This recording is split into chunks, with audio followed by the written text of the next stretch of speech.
All right, let's go ahead and talk about inverse trig functions. Yay! Okay, so first of all, we need to recall what happens when we're dealing with trig inverses, or inverses just in general. Okay, so remember it's the reflection across the line y equals x. Okay, so let's just talk about a linear function first, and let's just remember what we do with that, right? So if, for example, we wanted to graph y equals 2x plus 1 and then find its inverse and graph that too, okay, first of all, here's what the graph looks like, right? You would go up to 1, okay, and then from there the slope is 2 over 1, rise over run, so up 2 over 1, and you get the graph, okay.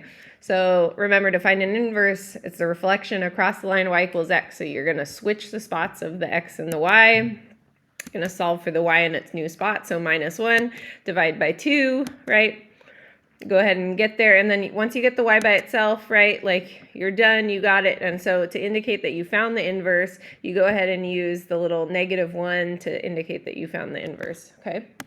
All right, and so if we go ahead and graph all of them, so the original function, the inverse, and then also the line y equals x, which is the green line you can see there, okay, you can see that it's the reflection across that line. The red line to the blue line, it's the reflection across the line y equals x. Okay, so now let's talk about inverses of trig functions, okay? So we know what y equals sine x looks like. So if we did sine inverse, if we did the reflection of the sine curve across the line y equals x, we would get this dashed line here. And so the question is, what's wrong with this picture? Okay, with the dashed image, okay, right, with the reflection of y equals sine x across the line y equals x. And the issue is, you are correct if you notice that the dashed image is not a function. It doesn't pass the vertical line test. Therefore, what we need to do is we need to restrict the domain of the inverses, okay? And so for y equals sine x, when we go to do the inverse sine curve, we restrict the domain from -π/2 to +π/2. Okay, so only this region, right?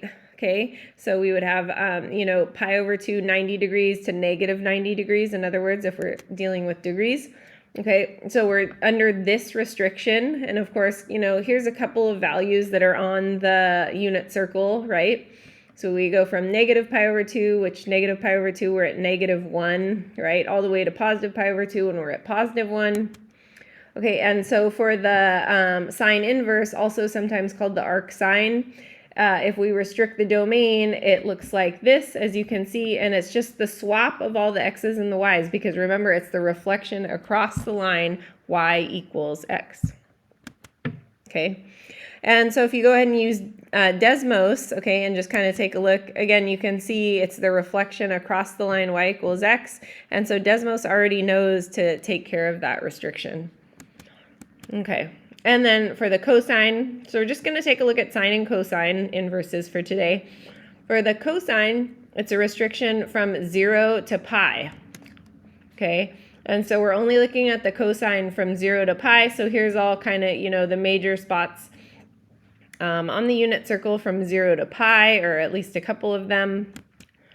Okay, and so when we swap all the x's and the y's to get the inverse, this is what the cosine inverse or arc cosine looks like.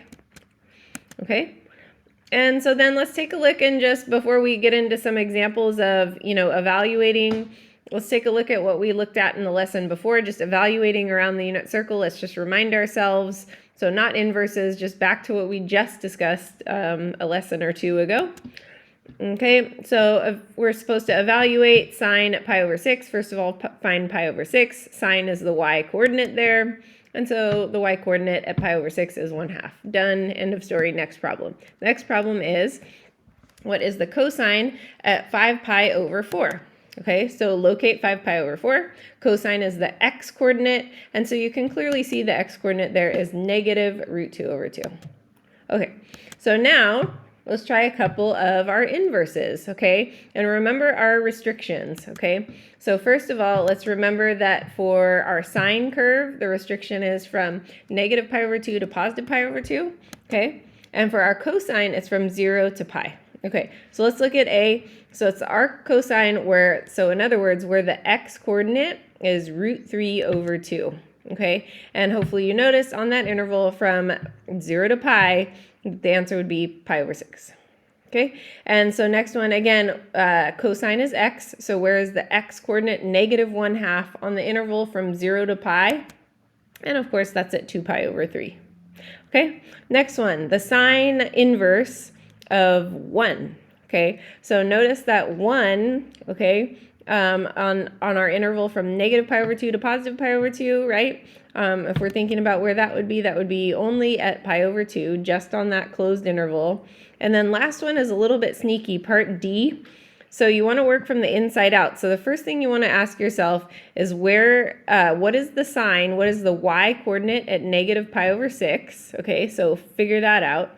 And then once you figured that out, what the y coordinate is, then it's what's the arc cosine. So now what's the x at, or when is the x at that spot? At what spot is that? And so you'll notice that it's at 2 pi over 3. Okay, so let's go ahead and get to the UL problem. So here it is. Go ahead and see if you can figure this one out. Okay, go ahead and pause it. And if you've done it correctly, you should be getting pi over 3.